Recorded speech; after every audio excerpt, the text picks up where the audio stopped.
Hi, welcome to Escapees RV Club webinars. I'm Brandon Hatcher. I work in the marketing department for Escapees RV Club, and I'm here tonight with Courtney, the president of FCIS Insurance, and we're here to talk about RV insurance and whatnot.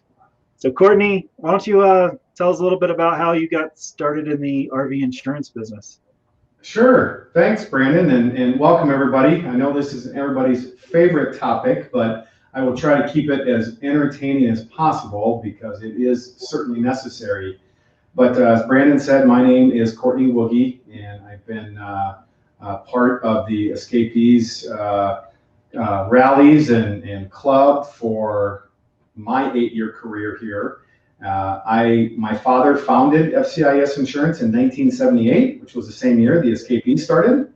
And I purchased it 8 years ago and worked for a few years and then became the president 6 years ago.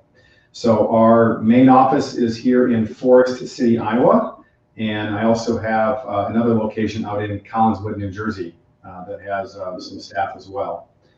And I am an RVer myself, so am very active in this lifestyle, and our niche here at the agency is RV insurance, obviously, and we are licensed in every state except for one, and that is Hawaii, because I've been there once. I don't know about you, Brandon, but I didn't see many personal RVs. I haven't been there, but I wasn't planning to take my RV when I went. Yeah, it can be quite expensive to get across the water. But we are licensed nationwide, and we've been doing specialized RV insurance since 1981.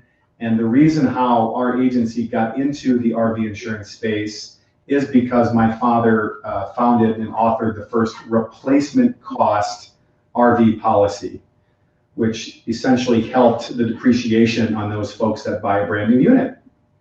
Nice.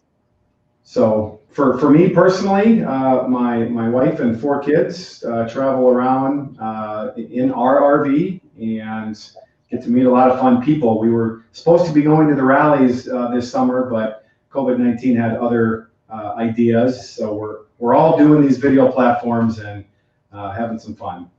Yeah, well, at least we have this to share, and we're not stuck alone. Yeah. So let's exactly. So I understand, Brandon, you want to talk about a very important topic to the Escapees Club because you guys have a lot of full-timers. Yeah. Is that right? Yeah, and full-timers, even though we're, in the same vehicles as part-timers, we're a little bit different out here on the road. So we feel like it's important that people understand full-timing and full-timing insurance. Yep, so that's a lot of people will try and go to their local agent, and I know a lot of insurance agents in this world. They're all great people, and we get a lot of referrals from local agents specifically for the full-timers because we have the products for the full-time community. And I'll start, Brandon, with a definition of what's considered a full-timer, and that's 150 nights. So if you sleep in your RV 150 nights or more, in any given year, you are technically what the insurance carrier calls a full-timer. So what does that actually mean? Well, you on that policy, you get what's called full-timers liability. And that's very important because that is broad-based liability that acts a lot like your homeowner's insurance liability that gives you liability outside when you're doing activities. I give the example of golfing. You're out golfing and your ball hits another house or hits somebody else. Your full-timer's liability will actually extend to those events. That's interesting. I've been a full-timer for 6 years. I'm sure Crenza knows, but I didn't even know that. Yeah, my management team at home typically pays the bills and reads the literature as well. Yeah. Except for when it comes to insurance. That's my deal. But there are, further of the 150 nights, there are 2 types of full-timers. There are ones that are a 365 full-timer. They do not sleep in another location. They do not have a condo. They do not have a cabin. That is rated one way, and as well as the person that just travels a lot. In 6 months of the year, they're south. and the other 6 months of the year, maybe they're up in Iowa and they have a condo or something up here. So you're still a full-timer if you're sleeping more than 150 nights in the RV, but if you're no sticks and bricks, that's a 365er. But if you still have an address that is a house or a location, you're rated less because logic says you're going to stay there for some of the nights throughout the year. I'm going to put you on the spot. Can you like ballpark a percentage that you would pay more if you didn't have a house versus having a house? Yeah, obviously we get that question a lot. I can tell you it is definitely less, but it depends on where that house is that you're going to, right? If it's in Texas, they're probably going to say, well, you're going to stay more time in your RV. But if it's in a place like in the north, they know you've got to travel up there to, and it's probably going to be a little cheaper because your garaging zip code is less expensive in more wide open spaces. So as far as a percentage, I can't. I'm aside from somebody calling in, that's a good question. It's like trying to ask a lawyer for a yes or no answer. That's exactly right. Yeah, that's exactly right. So I think what shocks a lot of people is, you may have a travel trailer or something, and it may cost you almost nothing to insure if you have a house and it's not full time. And then all of a sudden you go on the road and there's kind of this expense you didn't quite expect how much insurance might cost. Yeah, for sure. And yes, is a full-timer's liability for that rate a little more expensive than a policy like mine that only has 30-day usage? Yes, but you have the right coverage, and you buy insurance in the event you have a claim. And when the adjuster asks or sees that you've used it and are a full-timer, I don't want to be the one to try and uncover that situation and try to help get that claim. There would be no question if you have that liability, everything would flow through normal. Nice. So it's important to just be upfront and honest. And that full timer, typically they're paying less for their homeowner's insurance because they don't have a big house anymore and they don't need to insure all that. So they're saving on their homeowners because they're living in their RV. Mm-hmm. So if you guys have any questions for Courtney about insurance, RV insurance, throw them in the chat and I'll catch them when I see them. I'm just going to pepper you with my questions. Yeah. So replacement value or actual cash value, replacement value, and then agreed value. Like, how do those work? Another great question. So that is a typical RV policy. So you don't have to be a full-timer to get that particular provision. So those settlement options are very near and dear to my heart. So the first thing is total loss replacement, which is what my father authored the first policy with Foremost Insurance back in 1981. When you buy a brand new unit or you're the original owner of one that is up to 18 months old, you can get replacement cost. And that is for the first 5 model years, if you have a total loss on your RV, the insurance carrier will purchase for you a new like, make, and model RV to make you whole, and in some cases potentially a little better because you're going to be getting a brand new RV. And how that came up is because of, as we all know, when we buy an RV, we know it's going to depreciate pretty strong on a brand new one. Mm-hmm. And that really is the coverage to help offset that depreciation with respect to having an insurance loss. Now, the other cool thing about it is years 6 through 10 of that policy is actually purchase price guaranteed. So let's use round figures of $75,000. You purchase your RV for $75,000. The first 5 model years, it's full replacement cost. Years 6 through 10, because you have that documented bill of sale and you have a total loss, the carrier is going to provide you $75,000 towards the purchase of a new RV. Oh, nice. So versus what you said, the third thing is ACV, a typical actual cash value policy that is normally had by all of the captive carriers. They will just give you the settlement option of what it's valued at time of loss. Okay. So a 6-year-old coach that was purchased for $75,000 new is definitely going to not be worth $75,000 anymore. It's going to be probably worth half of that, if that.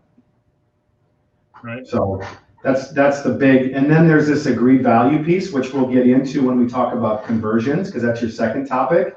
When somebody does a remodel or converts their van, their bus, whatever.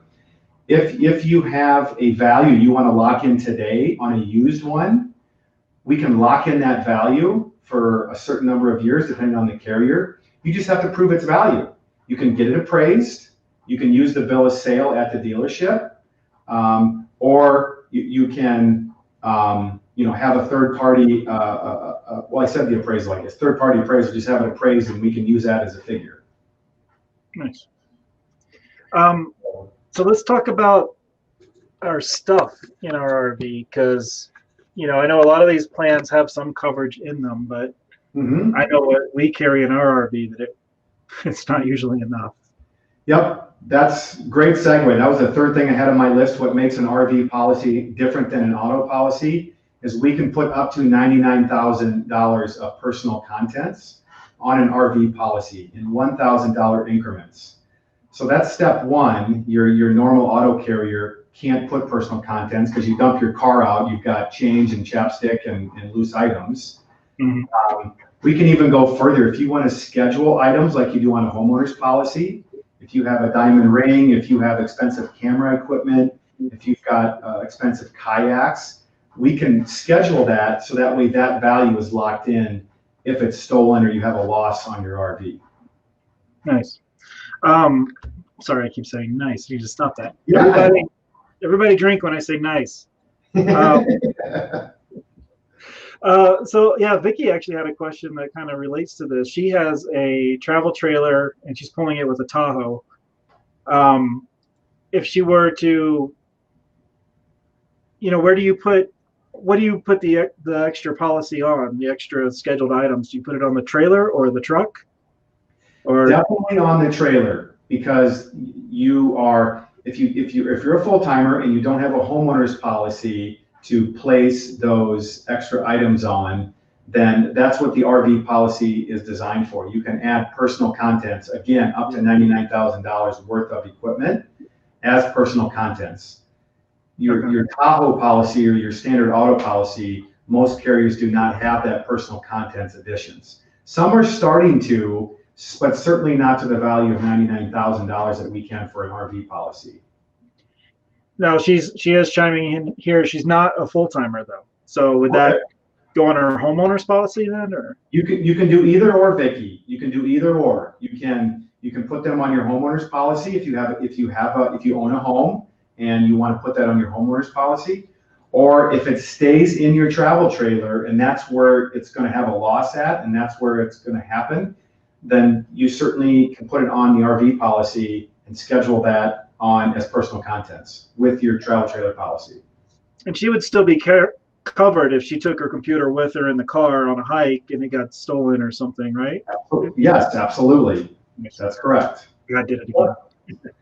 Yep. The key to that whole thing, Brandon, is just document it, right? If I'm going to sound like a broken record here, but if you have a concern that specifically a laptop is an expensive laptop or cam equipment, take some pictures of it. We'll definitely put the right value of it, and we'll have that in the event of a loss. We can easily give that to the adjuster and say, here's a picture of what was stolen or damaged. Here's the value of it. Let's help this customer out. So I noticed when we were signing up for our first policy, like it had a lot of personal property coverage, but it was like by category. So it was like $1,000 for computers and $1,000 for cameras, but we had nice cameras that would obviously go over that. So we ended up scheduling that. Is that still happening, or do you work that around? On an RV policy, it's a little more loose. So what you're talking about is a homeowner's policy that has what's called an accord form. I don't want to totally geek out with insurance, but on a homeowner's accord standard form, most carriers have baseline limits for different things that are naturally in a home, right? Like $200 in cash, so much for camera equipment. So one way, if you're a heavy RVer, there aren't any standard types of equipment to have values on. You just simply tell us the value, document it, and that's what we put on it. Okay. And then just one last question to round this out. Would a renter's policy also cover your trailer equipment? It can. Yeah, it can. So a renter's policy is essentially, in my world, still a homeowner's policy. It's an HO, I forget what the insurance, HO 4 or 5. You just don't own the home. All you're covering is your contents inside the home.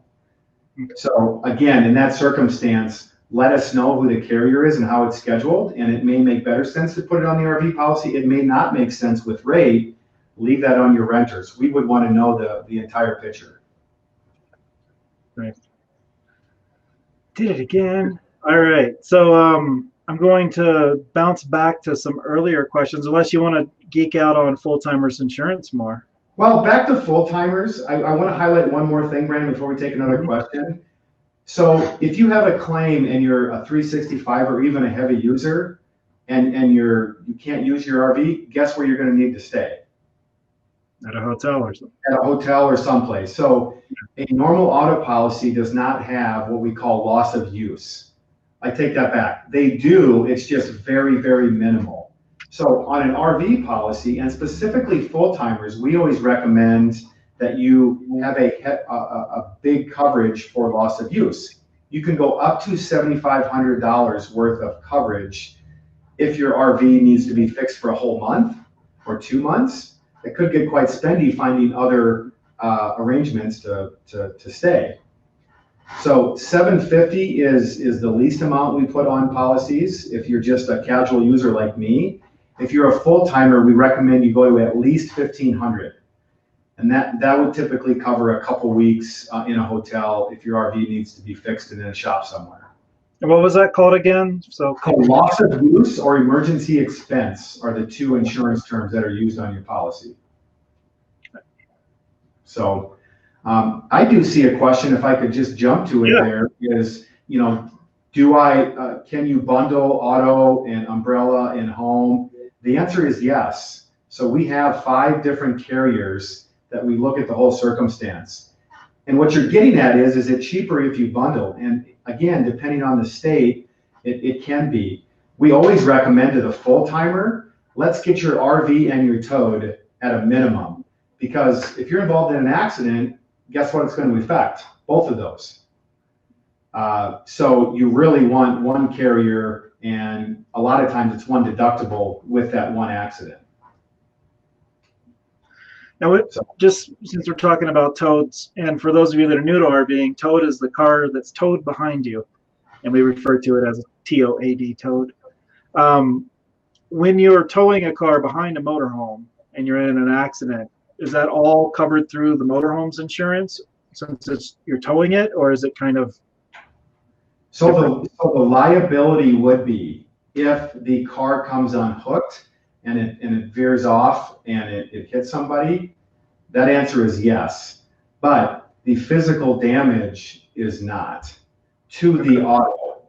Now, if that auto comes unhooked and hits something else, that's something else. There's your liability coverage. So that's why we always recommend, if you're doing that, let's get your motorhome and your auto.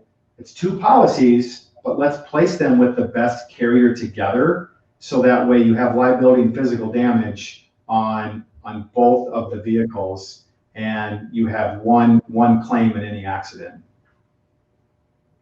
But I understand with premium and price, some people like to split their auto off, and we get that. But your question's valid, Brandon.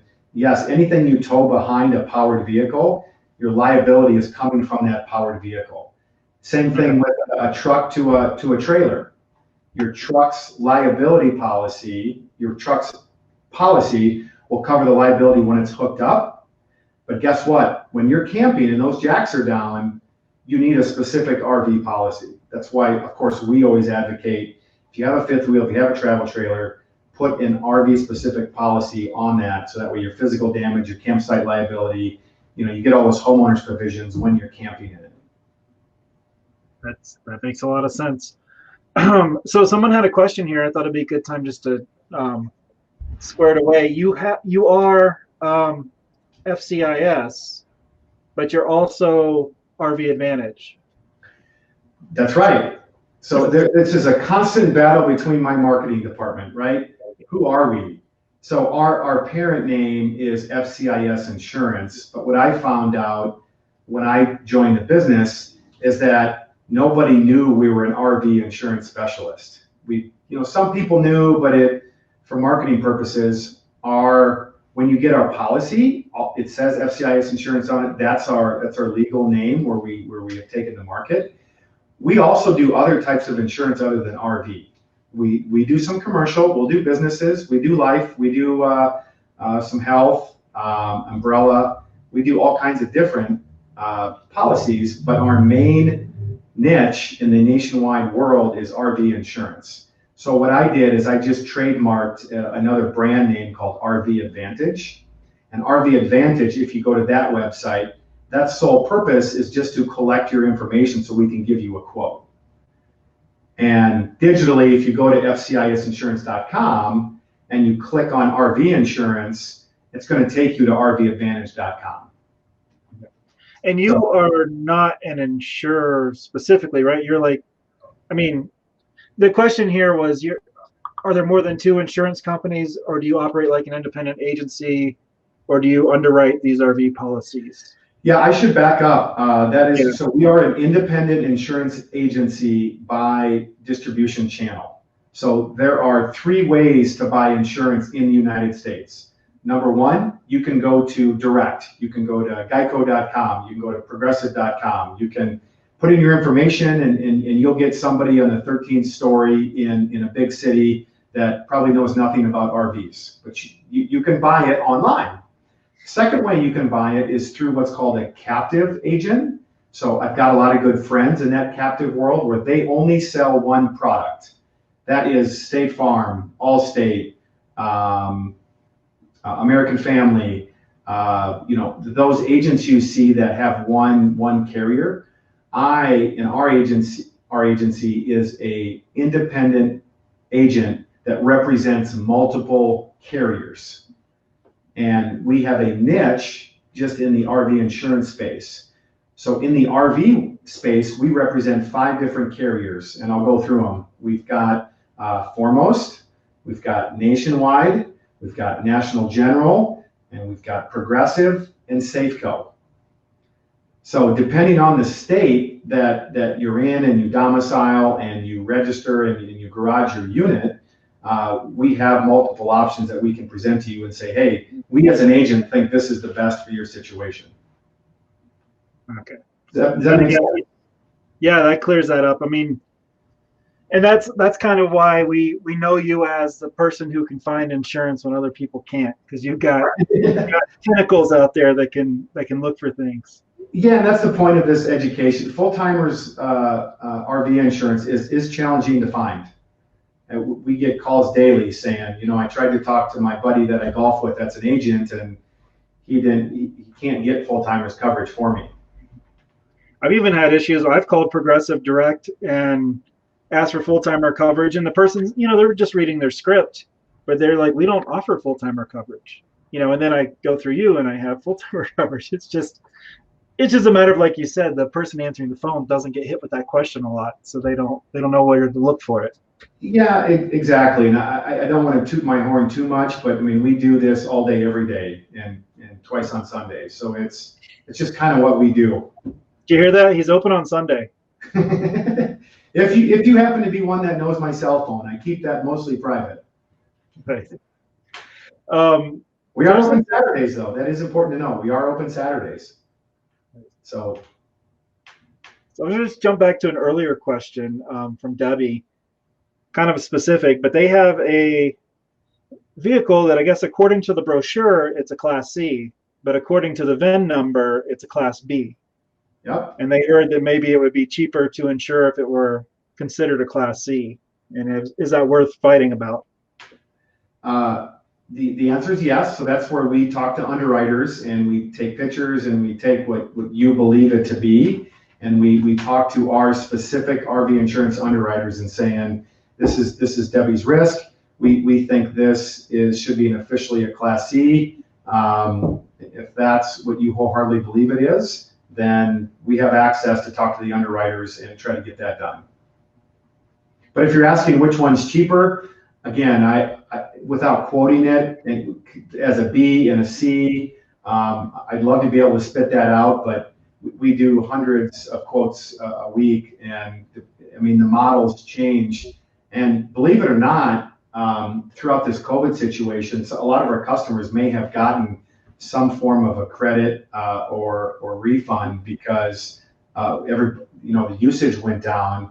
But now it's sprung back the other way, where everybody started to use their RV again because it's safe and it's a way to get around. So this market is interesting, and I love tracking it, because with COVID, everything just went like this, and then everything was like, well, wait a minute, we can use this RV and let's go buy one because it's safe. Yeah, we're kind of seeing the same thing. It's like all of a sudden, people don't want to get in planes and stuff, and this is a nice way to get around. I'm in a cabin right now, but the RV that's sitting outside is a nice way to get around and stay in your own space. So yeah. I drove to see my son that's in the United States Army in Washington, D.C. a month and a half ago, and it was awesome. It was me and the truckers that were on the road, and you almost had the road to yourself, and it was cool. So let's jump to the next topic, and then I'll circle back and grab some of these questions. But I see some questions here that already relate to it. And it's something that we have a lot of friends that are buying vans, converting vans, or buying, looking at buses and stuff. And it's kind of the thing to do nowadays is to customize and build your own deal. So I wanted to talk to you about insurance for conversions. Absolutely. So back to your settlement option question, this is the perfect example of those folks that need an agreed value policy, because they're taking something where a regular agent puts in the VIN number and they're like, well, this is telling me it's only worth $2,000, where you've got $30,000 more into it. So the whole trick to doing that when you redo that process in the insurance company's eyes is, was it professionally done? And that's kind of an open-ended statement, because a lot of people don't take it to a dealership or an approved third party and hire them to do everything. A lot of people have the skills to do the plumbing and the electric and everything else to make an RV. So I just talked to some of my agents today to kind of get the latest and greatest details, and they said with pictures and proof that it was done correctly to their underwriting knowledge, as long as you don't have duct tape and it looks like it's been patched together with some low-level countertops and there's big gaps everywhere, and if it looks professionally done throughout the process, then we can typically get you an agreed value policy if you can provide that worth. Give us some receipts, give us some values that we can agree to, and then you lock in that value if it has a total loss. And so the key there would be just shoot tons of photos while you're building. Absolutely, and that's even good to do outside of the insurance world if you want to go sell it one day, because that person's going to pull up the VIN on NADA and say, well, here's what it's worth without this stuff. What do you have in it? And when you show that transformation picture, then I think you would have a better chance to sell it. And then also you have those pictures for insurance purposes. So the whole thing is to do it that way. The other thing you can do, Brandon, is there are third-party appraisers, and I'll give the Airstreamers as an example, because the Airstream trailer is the perfect example of people that buy those things and redo them, because they typically hold their value. So there are third-party appraisals that will come out just like a house appraisal and put a value in of what they think it's worth. Insurance carriers will accept that as locking in the agreed value policy. It's nice to know. I didn't realize there was as much flexibility there. I thought they had books and they just kind of, go by the book and that's what it is. Well, again, candidly, and again, not to toot my own horn, but we have access to those specific RV underwriters that we know what channel to get it into. If you happen to call direct, or somebody that isn't understanding of the RV lifestyle, you're going to run into some roadblocks. It's not impossible. I'm not here to tell you that, but there are going to be a few roadblocks in your way. And that's why if you don't use me, use an RV insurance specialist that just knows the industry. Are there like requirements for what's considered an RV versus just a van? Like, bathroom, kitchen, that kind of thing, or? Yeah, self-contained. What are some of the terms I have seen? Self-contained bathroom, cooking, and/or bedroom facilities. So again, it's a little broad. I would say if you have a bedroom and/or a kitchen or bathroom, you've got an RV, and it's self-contained. That's an RV. All right. And you've got some value in it, right? Some people, when they redo it, and if it burns up or if something happens to it and they don't care about the physical damage of it, well, yeah, we can always put liability only on it to make it drivable and to meet the state requirements. If you don't care the money you put into it, if it's just got a bedroom or it's just got a small bathroom, we can get you a liability policy, but it's not going to have all those RV provisions on it. Okay. So yeah, Debbie was asking, I think we answered this pretty well, but how do you insure a self-built high-top van for about 8 months of full timing? So take lots of pictures, document it, call Courtney. Yep, you bet. Yeah, it's, you buy a Mercedes-Benz chassis or a Dodge ProMaster. I get it. We have those people call us every day, and I would love to have the time to do that. And I totally get why people do it. Just the insurance company is going to want to make sure it's been done right. So take lots of pictures, keep your receipts, and we can get you a policy for sure. Nice. So then the other side of conversions we see a lot are like school buses or airport shuttle buses. I mean,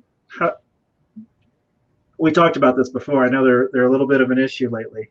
They are, and I have that on my list. So if it is the VIN brings up a school bus, if it's like a Thomas or, every carrier has their different, blacklisted VINs right now. But at the moment, skoolies, we cannot accept new business on our carriers if you want physical damage and an RV policy.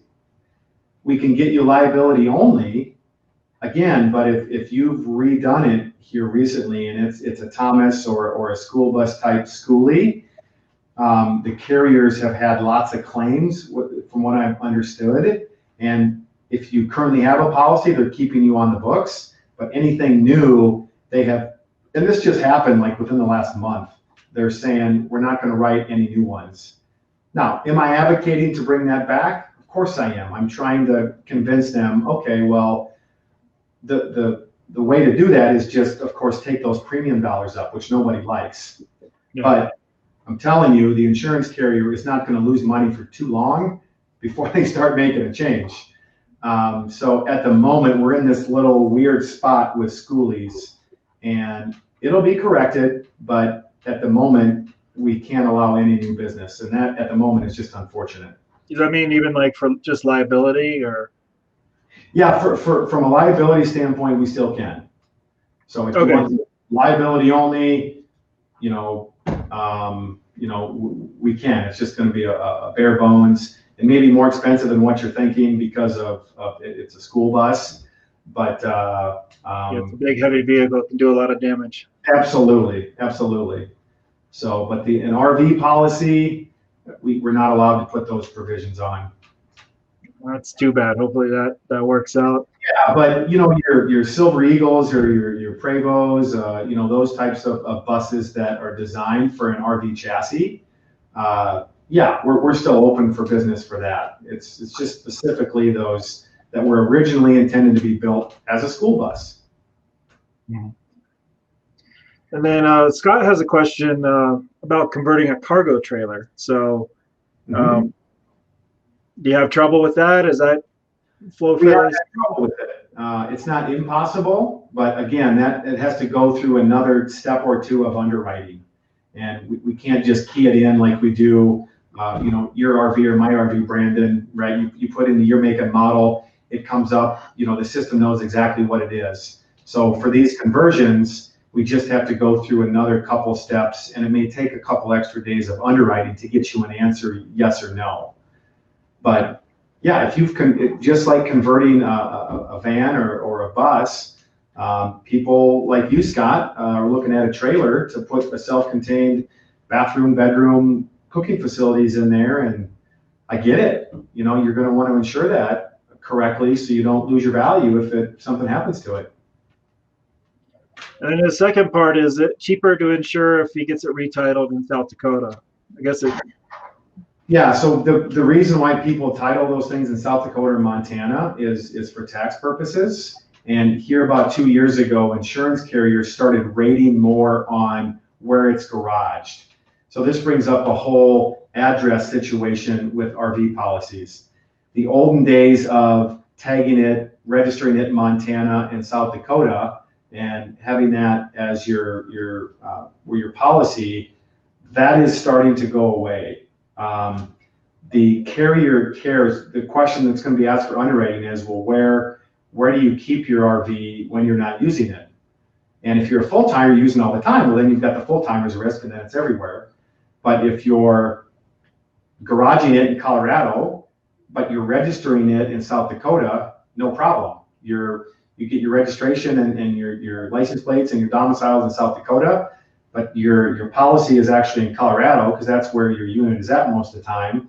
And you may yet get your mail for a premium reminder at Escapees Mail Forwarding out of Livingston, Texas. So I hope I've answered that, Scott. With respect to if it's cheaper, we don't know until we run those different scenarios. And trust me, over the last 2 years, all of the insurance carriers know exactly why people are doing that, and which is fine. It's all above board. You've titled it in one state, but yet you keep it in another state. Yeah, I think there's a few questions about about location, and yeah, it really just kind of depends on what's happened in that location in the past. I know ours went up a lot in Texas because Texas had a lot of hailstorms. We didn't have any claim though. Yep. That's exactly right. Because technology, the same thing we're doing right here, insurance carriers are also spending money on getting real particular and using big data to understand. We've had risks where one customer had one zip code, and one zip code away, the premium was double because that zip code had a higher theft rate and just a higher crime rate. And it was just one zip code away. And it doesn't seem like much, but one zip code could just be one block away where the line is at.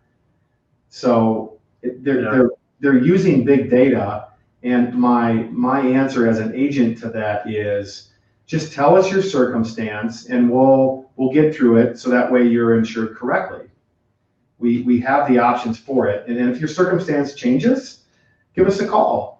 Or email us. I mean, we have a full customer experience team to, if your situation, we get a lot of people that go from full-time to not full-time, back to full-time. They're going back and forth, and every time their situation changes, they just call us, and no big deal. I can promise we'll be friendly, and we'll try to be understanding of your situation. Yeah, I know when we were looking at insurance in Florida, because we moved domicile from Texas to Florida, the Miami zip code is one number different than the Sumter, the Bushnell zip code, and I accidentally plugged that in, and I was like, whoa, and decided to stay. But then, Bushnell, Florida, being on the west side of Florida, doesn't get so much hurricane damage, so the insurance is pretty nice there. Yes, even though RVs are mobile, the insurance carrier, they still want to rate it based on where that is garaged. It's called a garaging address, where you're going to be at the campground, where you're going to be keeping it most of the time, because that's where it's going to have a loss, typically. And back to the South Dakota guy, if you register in South Dakota, but yet you're in Florida and you have a loss in Florida, well, guess what the adjuster is going to ask you? Hey, this is a South Dakota policy. Are you just down here for a few weeks? And again, most people are honest, and the campground will probably, hey, this guy's been here for 4 months, right? So that's the reason why you want to keep things right. Well, if you guys have any more questions, feel free to drop them in the chat. I see one more up above. It's a little bit in the weeds, but I thought let's give them a freebie. Yeah, let's do it. Let's do a get in the weeds one. Let's see if I can address it. It's not that bad. Now I'm trying to find it again in my list here. Oh, here. This one's the easy one, and then there's another one. Okay. So they have a. Sorry. It says my Safeco auto liability in the policy. It says the trailer must be on the declarations page for the liability to extend to the trailer. Does that make sense? It does, because some carriers request that so they know, but depending on the state, I don't know what state you're in, Vicki, that could be a state requirement, and that would come out in our questioning depending on the state. Some states do and some states don't. Yeah, I think she's in Texas, Gulf Coast. So again, I don't have my into the weeds rating sheet in front of me, but I'll give an example of Iowa. In Iowa, you don't have to list what you're pulling behind your truck. Your liability just extends. But in the state of Texas, so Safeco has to follow those, what I call DOI rules, Department of Insurance. They request that you list what you're going to be pulling behind something, and that must be a state requirement. Okay. So here's one that's a bit more in the weeds, but it's a good one. I'll have to read it to you because it's too long to put on screen. But sure. They had a 2004 Montana fifth wheel, and in 2006 the hitch box, the welds broke in 5 different places. Mm-hmm. So they had insurance with full replacement costs if totaled. They filed a claim, but it was denied because the claim adjuster saw some rust. But the photos show that the brakes were bright and fresh. You could tell it just broke, mm-hmm. with no rust. So they denied the claim. They tried to find an attorney to assist them. Couldn't find anybody to deal with the insurance company. Is this something where you guys would step in a little harder? So that is a great point. So we have our own claims manager on staff, and in those sticky situations, I have gotten involved in some sticky situations, some that were really, really sticky. But yes, that's where I'm going to pat the independent agent channel a little bit on the back, not just me. We try and advocate in those cases.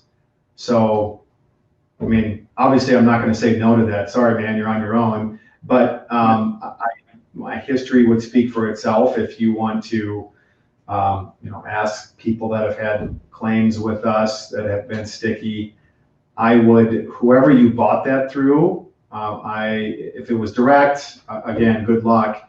But if it was through an agent, I would kindly ask them that, hey, can you ask this to be reviewed by a claims manager and somebody at the carrier, have it be reviewed by somebody at a higher level? Because if you feel you've been wronged there's no harm in asking for a manager to review all that. And that's what I would do, is ask the adjuster who their manager is and just professionally say, I want your leader to review this. And then if I'm going to go up the ladder as high as I can, depending on the circumstance. So you're going to pull the old, can I speak to the manager? That's right. That's exactly right. And there's another way, of course. I could go to my sales contacts, and we have, from a sales side, a large pool with escapee members and a large book of business that we have in the RV world. That I think does weigh on, does give some merit to, okay, well, this guy appears to be fighting here because he's an RV insurance specialist and he appears to be worth his time. No. So that's, without getting in too much of the weeds, that's what I would do, and that's what I would ask you to do, is ask your agent to ask for the manager on the claim side. And then Andre has a question that they're about to pick domicile for tax purposes. It seems that that's the primary factor rather than insuring the RV, but are there any other things to watch out for? Yep. So here's my shameless disclaimer that if any of you know Sean Mooring, who's the CEO of Escapees, who's an attorney, him and I go back and forth a lot, but I am not an attorney, nor am I a CPA. So there are a lot of things done in the RV world that come by a lot of advice of the attorney and your CPA. So what I would say is we can get you an insurance that's registered in any state and then you garage it in any state. Are there different factors with rate? Yeah, absolutely. But I think you need to pick a domicile that makes sense to you, Andre. You know, where you want to vote, where you want, you know, all of your, you can prove that you're in that state. I can channel my inner Sean and K. Susie Adams, who from Loring and Associates, that domicile is all about intent also. So you are declaring your intent that when your big crazy RV journey is over, that's where I want to live. Now you can change your mind because we're free to change our minds, but you should also, you know, it should be a place that you're going to travel through, a place you're going to set up bank accounts, and a place you want to vote. And, you know, you're probably going to maybe want to have a doctor there. Do as much as you can to make it look like this is where you want to live. Yeah, I do know we had our own reasons for switching from Texas to Florida, but one of the things I did in that decision was I looked at registration fees on my vehicles, I looked at renewal fees on my vehicles, and I looked at all my insurances, my health insurance, my auto insurance, my RV insurance, life insurance, all that stuff, and kind of ran it by the zip codes just to see if it made sense, because we were already domiciled in Texas. We didn't have to move. But, you know, we kind of wanted to move to Florida, and then the numbers also worked in our favor. So it, you know, made it easy. Yeah, Andre, you know, the insurance guy usually comes third from the CPA. You highlighted tax purposes. People care about how much tax position they have, then their attorney to figure out how their intent and domicile. And then, of course, the lowly insurance man like me usually gets that information and then provides you the premium options. But premium on insurance is usually not as big as some tax and some legal ramifications. So, but it does play. I mean, health insurance is a lot to people right now, and those premiums are quite high. And I don't sell a lot of health insurance. I only have Iowa as an option. There are other specialists in this world that is licensed nationwide for health. I am not. I just do P&C nationwide. So I understand that is a big deciding factor, like you had mentioned, Brandon. Yeah, that was our major motivation, because we were self-employed and we needed to be insured, or we wanted to be insured, and yeah. You know, so we needed to go where we could get it. Right. So back to RV insurance. Debbie has a question. Do you recommend a rider for an e-bike? Those are very popular and fairly spendy nowadays. Yep. So that actually goes into personal property. It's not a rider per se. It is a endorsement, I guess, is the terminology on your RV policy to add to the personal effects, because you're attaching it or you're carrying it. And yeah, if that e-bike was damaged or walked away, how would you feel about that? Right? What's the value of it? If it's $1,000 e-bike and you want to insure that, absolutely. We'll add it as an additional $1,000 to your emergency expense. We'll take a picture of it and put it in the file. Cool. Well, yep. I'm not seeing any more questions. If anybody wants to drop one real quick, do you have anything more you want to tell us about the exciting world of insurance? Well, you know, aside from everything else going crazy in this world, I've never seen such a dip, and then all of the dealers are telling me they can't get anything on their lot anymore. I mean, people are understanding what I've always known in my life, and you too, Brandon, that RVing is cool. And this is an absolute way to travel and to control your own destiny. And I think it's great to see, and I just want to be the person to educate you, because the last thing people think about, unfortunately, sometimes is insurance. So the more that of those of you that are on this call or viewing this, spread the word that, hey, there is options for RV insurance out there. Again, my whole solemn thing in this world is look at an RV specialist, whether it's me or somebody else in the United States. There are a few of us that do it very well. Try to get educated by an actual RV insurance specialist, because you will be happy at claim time that you at least took that step. But okay. Yep, I was just going to say that the full-timer community and the conversion community are two of the ones that seek that education. You mentioned quickly earlier that you can change your policy from full-time to part-time. So a question just came in from Danny about can you drop it down if you're storing for several months?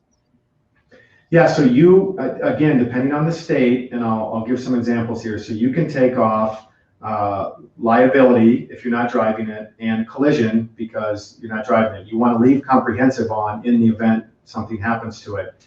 But in some states, you have to report your insurance to the DMV, right? And if you pull liability off, they're going to report that to the DMV, and then the DMV is going to, guess what they're going to do? They're going to ask for your license plates and your registration. So now you've got to, when you want to drive it, you've got to start that whole process again to get plates and register and all those things. So here's what I would say. If you're truly going to store it, for more than 3 or 4 months, and I always say 6 months, if you're truly going to put it in storage because your situation has changed and you're going to go to a cabin and there's no way on God's green earth you're going to get back in that RV in 6 months, that's intent, and that's a good example. But if you're just going to put it in storage and there's a chance, don't risk the insurance. For the $75 you might save, to me as an agent, I may be talking out of turn, but it's just simply not worth it. Because I've seen examples where we take those things off, you put it in storage, and you're excited to go on a trip, and you fire the thing up, and you're just going to drive it 2 blocks, and that's when something happens. Right. It always happens close home. Yeah. Darwin's law, or whatever law that is, Newton's law, or whatever. Murphy's law, whatever it is. Can you save money? Yes. Do I recommend it? Only if your intent is truly to leave it in storage for a finite amount of time. All right. So we have a couple questions related. One relates back to that e-bike, but then also Andre has a question about carrying a motorcycle on a rack on the rear of the RV. Any advice there? And it looks like you've got a sleeper agent in the chat, Jackie Richardson. Ah, right on. She's my marketing manager. Yeah. So she correcting me? No, she's just chiming in and helping to answer as well. Awesome. Jackie. Yeah. So Vicky's what's that? So to Andre's question, here's what I would say. If your motorcycle, you would almost behoove yourself to put a policy on that motorcycle, right? Just like when you pull a toad, if you've got a 650 and it's a nice motorcycle and it has some value, I would recommend let's put a policy on that motorcycle. They're not very expensive, and let's just insure that motorcycle standalone. But yes, if you're driving the motorhome and your motorcycle comes off and damages something else, that would fall as a liability from your RV that was attached, and because you hit a bump and it wasn't attached, just like your toad, your liability would extend to that. So same for the e-bike. If the e-bike falls off the rack, yeah, same thing as your air conditioner wasn't fixed right, and that thing came undone and plopped right down and hit something. Anything that falls off your RV. If you throw your spouse out the window and your spouse lands on something, you may have more problems than insurance. But nice. I don't recommend doing that if you're going over 2 miles an hour. So Rick has a question here. Let's see. They're getting a domicile in Florida to show local insurance. They're escapers members, and they work in Tennessee. So the RV and Toad is mostly going to be in Tennessee. Yep. Let's see here. So they're domiciled in Florida. But throughout their policy year, the coach is going to be mostly in Tennessee. Let's assume yes. That's a Tennessee policy, but we need to show Florida as the registration address. Okay. So you would say it's kind of garaged in Tennessee, or? Correct, and it's garaged in Tennessee, and if to suffice the Florida DMV, because it's registered there, you need to show registration in Florida. That's why I say you can put 3 different addresses on an RV policy. Where it's rated on is mostly where it's at, garage. You can also register in a different state, which in this case has happened, and it's very common. And then again, the escapees members know you can get your mail out of Livingston. Right. Yeah. So that would be perfect. Yep. So these are all good questions. Yeah. Insurance is, it's not the most exciting thing in the world, but it's important. And full-time, it's like, it's everything we have is with us. So I want to protect it. Well, and we find the people that are excited to buy insurance, sounds corny, but it's that full-timer, because they're like, I'm so glad I found an option that can speak my language, and that, I can put contents on there. I have full-timer's liability. It's just a good match, and those people, and we're excited for them. That's a dream of my wife and I, to go more than 150 nights in an RV. And as long as I can be in this world, I'm going to achieve that dream, hopefully someday. Oh, okay. Tim had one more question. Yep. He has an older 98 Monaco Dynasty. He's wondering if it's worth it to even get any more insurance than just liability. Well, if you're going to camp in it a lot, Tim, then I would say yes, because then you need that campsite liability. When your jacks are down, your awnings are out. If you're somewhere and somebody comes around your campsite and pops their head on your awning and says, "Oh, Tim, this is your fault because you put your awning out. How dare you?" and you get a letter from an attorney, your liability only coverage isn't going to cut it. You need that RV provision, which has that campsite or vacation liability baked in, which is basically your homeowner's liability coverage when you're camping. So just based on that, I would, but only you can make the premium determination. If your liability only policy is $200, and to put, some of the RV provisions on there is going to cost you $1,200. Well, I can't write that check for you. You have to manage that risk. Just know that liability only, when you're camping and that happens, that person can come after you personally. And then just circle back one more time, just for the folks who showed up a little bit late. How long do insurance companies think you are a full-timer? How many days on the road? 150. So it doesn't matter how long you're on the road. It just matters how many days/nights you're in the RV. If you're just somewhere when you're not driving for 6 months, you're still considered an RV. They don't care if you're driving every single day or if you're sleeping in it in Florida at a nice campsite and you're using it. So it's related to usage. But anything more than 150 is what they consider a full-timer. That's important to know. And before we end that topic, there are 2 other usage categories. There is 30 to 150 days, which most Advent RVers are in. That's the typical RV policy we write, 30 to 150. And then you've got 30 and under. I call that the weekend warrior. The person that has a family and maybe 4, 5, 6 times in the summer they'll get out on the weekends and use their trailer, use their motorhome. That's 30 days or less, 30 to 150. And then you've got your full-timers in 2 categories of full-timers, 365 full-timer and full-timer that uses it over 150 but still has a sticks and bricks somewhere. Interesting. Yeah, we're in the 365 category, but now we're about to change to that 30 to 150 category for a short period of time. Yep. And just until things cool down a little bit outside. Yeah. Yeah, no pun intended with the heat that's coming across, at least here in the Midwest. Yeah, exactly. I'm sure Jackie is in the comments.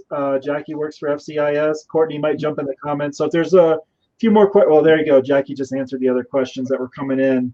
I think we've talked about it pretty well.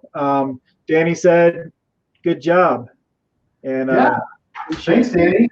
I'm so sad that I missed. I was planning on going to Wyoming with my family and seeing everybody. And was it Rock Springs? Is that where it was? Yep. And like everybody else, I was a couple weeks ago. Yeah, it was. So 2021. Hopefully, I'll get to see all you guys at an escapers rally or escapees. I want to start hitting more of those events. As my kids get older, I've got 2 out of the house now, and one is 16 and one is 8. So I may bring my daughter as my 16-year-old goes out of the house. We'll see. I mean, this lifestyle is something I think you're thinking of an escapers event. They might think you've gone crazy. Right. So before we finish here, how can they reach you? Well, I stopped using smoke signals a couple of years ago. I used to respond to those, and there was too much smoke in the air. So I've got a phone number to our office, and that is listed on the screen there. So 1-800-331-1520, 8 to 5 Central, and 9 to 4 Central on Saturday is when you can get a hold of us via phone. And certainly FCISinsurance.com is our main website. And if you're looking just to put information for us to quote, we'd love to do that for you. And that links up from FCIS to RVadvantage.com. See if I can, there, RVadvantage.com. There you go. Awesome. And let's try to show myself again. So yeah, thanks for coming and talking with about insurance. And I think we need to do this again in the future. And let's just start getting in those weeds. Well, yeah. If we get in the dirt, that's where I'm gonna call it over. We can do weeds, we just can't do dirt. Nice. So yeah, there's a couple more questions coming in, and I bet you Jackie is gonna get them in the comments for you. And I just want to remind everybody, we do these talks every Wednesday at the same time. We do different kinds of talks. Next Wednesday is going to be a virtual campfire. So it's going to be talking about some aspect of the club, just sitting around the virtual campfire, because we can't sit around the real campfire right now. Yeah. And until we can, this is what we're doing. And the virtual campfires, I think they're going to live on for a long time. They were actually planned before all this happened. So, I've attended 1 or 2 of those, and Travis and Melanie have been on. I think they run those, don't they? They've been on most of those. Yeah, JP did the last one. Travis and Mel typically do them. They're traveling a little bit right now. And then I think it was week before last, we did a virtual rig tour. We're going to have a kind of a happy hour, and I'm going to show how to make a cocktail. I think different people are going to show how to make cocktails coming up, maybe. Different little, just trying to keep it fun, trying to keep the community together as much as we can while we're all. So thanks for coming. Thanks everybody for watching. Appreciate it, guys. Thanks, Brandon. We'll see you guys down the road. Happy trails.